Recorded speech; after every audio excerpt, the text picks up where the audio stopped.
All right, let's dive right into this explainer. We're looking at a truly pivotal moment in tech history, the July 8th, 2026 release of GPT-Live 1. Now, this wasn't just some incremental update or a tiny bump in benchmark scores. No, this release represents a fundamental shift in how we interact with machines. And the craziest part? It achieved this through something deceptively simple, just teaching an AI exactly when it needs to shut up and listen. Think about your own experiences for a second. Have you ever felt that sheer, undeniable frustration of talking to an AI that just constantly cuts you off mid-sentence? Or maybe you've dealt with that massive, awkward satellite delay where you ask a question and then you just wait. You're sitting there in silence wondering, did the machine even hear me? Is it completely ignoring me? It totally shatters the illusion of a real conversation, right? Which brings us to Act 1, the awkward past. To really grasp why today's tech is such a revolution, we kind of have to look at how we got here across three distinct generations. We started back in 2023 with what's called a three-stage pipeline cascade. Then, in 2024, we shifted to a native, but honestly still turn-based model known as advanced voice mode. And that finally brings us to our current destination in 2026 with GPT-Live, giving us this continuous, fluid interaction we've been waiting for.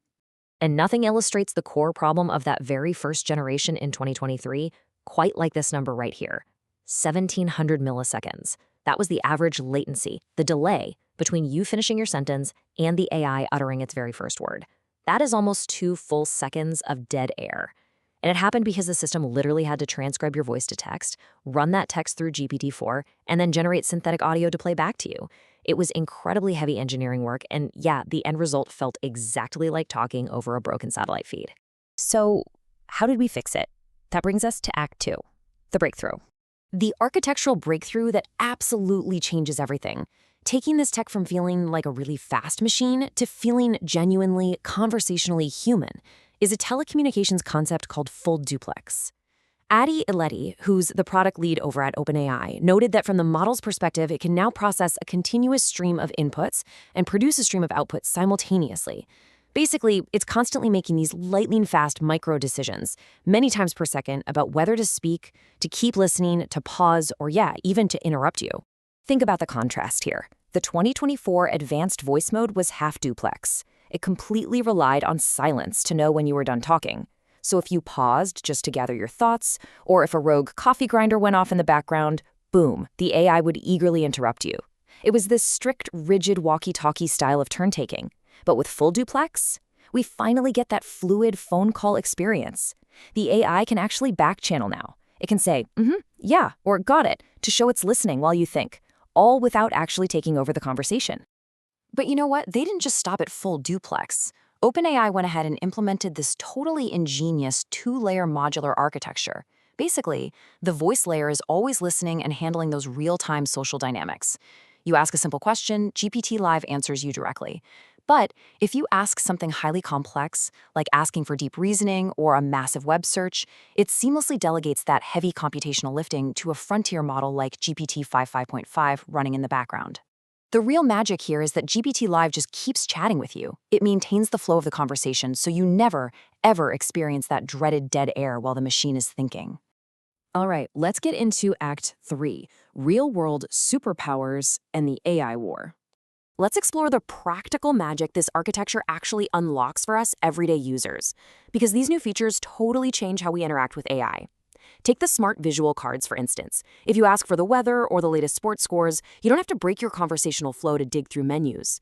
The visual info just naturally pops up on your screen to complement what you're talking about. And the adjustable reasoning levels? Absolutely fascinating.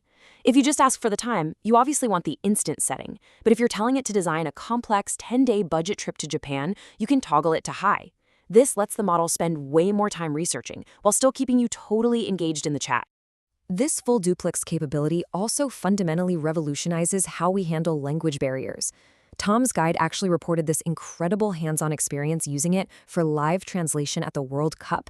Think about it. Because it doesn't have to wait for you to finish your entire paragraph, it translates simultaneously while you talk.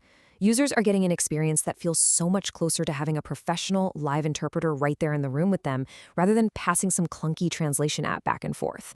But of course, OpenAI definitely isn't operating in a vacuum here. Full duplex is no longer just a competitive advantage. It's basically an industry requirement at this point. Google actually launched Gemini Live earlier, featuring camera and screen sharing, which are capabilities GPT-Live actually lacks right at launch. Over at ByteDance, they deployed C-duplex and reported a massive 50% reduction in those annoying false interruptions. NVIDIA introduced PersonaPlex, allowing for highly customizable voice roles. Basically, everyone is pushing the absolute boundaries of conversational AI right now.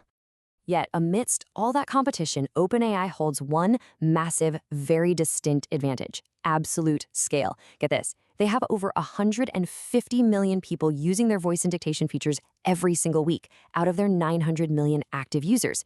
That provides a staggering, unmatched testing ground for refining these models. It's a scale that the competition just simply hasn't matched yet. Which leads us to a more serious discussion in Act 4, the human cost. With a technological leap this unprecedented, we really have to stop and ask, what exactly happens when we engineer an AI specifically for deep, flawless conversational naturalness? When we look at the safety report card, GPT-Live 1 is incredibly robust against standard harms. I mean, it jumped to a perfect 1.00 score in rejecting hate speech, and we see massive improvements in refusing illicit behavior and self-harm prompts compared to the older models.